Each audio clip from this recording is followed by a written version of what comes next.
Let's dig deeper on this with Michael Allen. He's a former special assistant to President George W. Bush for national security, as well as former senior director for counterproliferation on the National Security Council. Michael, great to see you, as always. So do you expect that this renewed ceasefire will be enough to now get the 60 days of negotiation underway? Well, I think maybe it's given them a few moments in time to negotiate something that would be more stable. But this is a real fulcrum going forward, and that is, what will Israel do if fired upon by Hezbollah? The United States and others say, of course, you have not relinquished your right to self-defense. You very well can go at them. But then you juxtapose that with what the vice president said in his press briefing recently. He was very negative towards Israel. He said you can't kill and shoot your way out of everything. So, I think we're setting up for another divergence between the United States and Israel, as Israel feels like we have to go after them.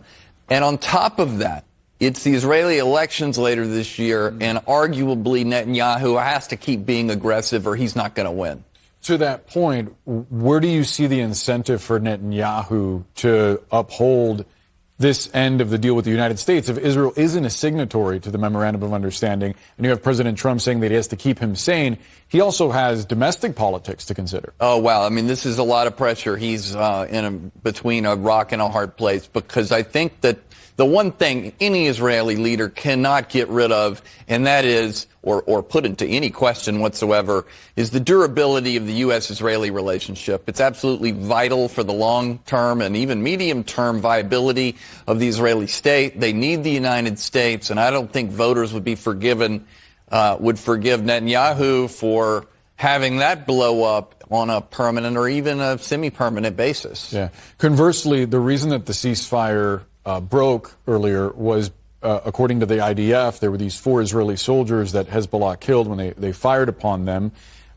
Theoretically, if the U.S. is putting pressure on Israel to cease hostilities, shouldn't Tehran also be putting pressure on Hezbollah to do the same? Do you see that as something that is likely to happen? They definitely should be doing that. They have the power to do that. I really doubt, however, that they're going to do it in a big way. I think they may pay lip service to this, but I think at the end of the day, and we've talked about this before, the Iranian regime is ideological, they're revolutionary, and they want to ultimately eliminate Israel, so it's hard to imagine them tangibly restraining Hezbollah over a long period of time in their campaign against Israel.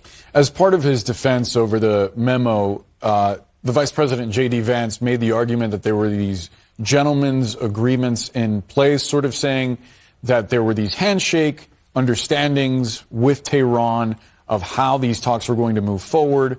Is that enough to persuade you that these talks are going to head in the right direction? Because it appears that the U.S.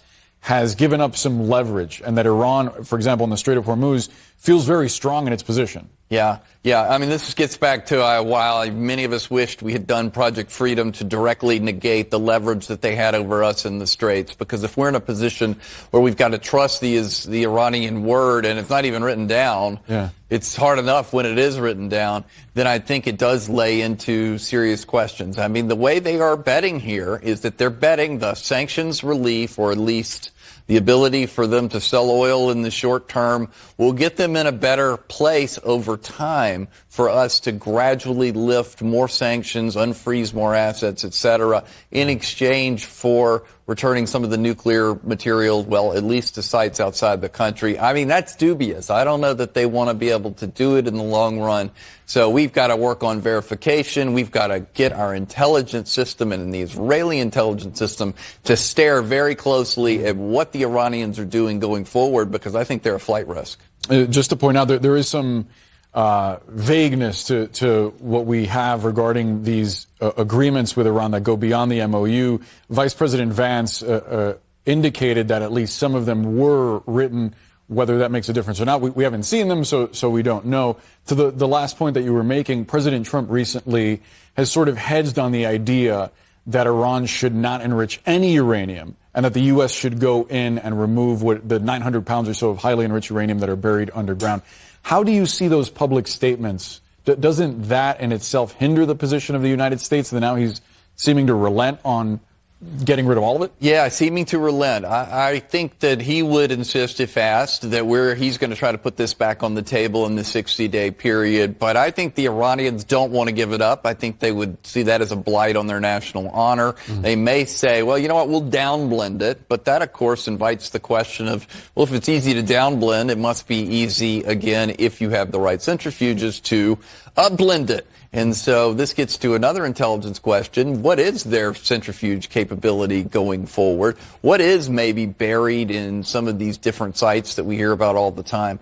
And so these are really critical questions about the future viability of the Iranian nuclear program. I do think that us and the Israelis have severely degraded it. So this is not all a bad news story. If you think of June and you think of the last few months, but at the end of the day, we've got a lot of questions moving forward, and we're not exactly in a green meadow of joy and happiness.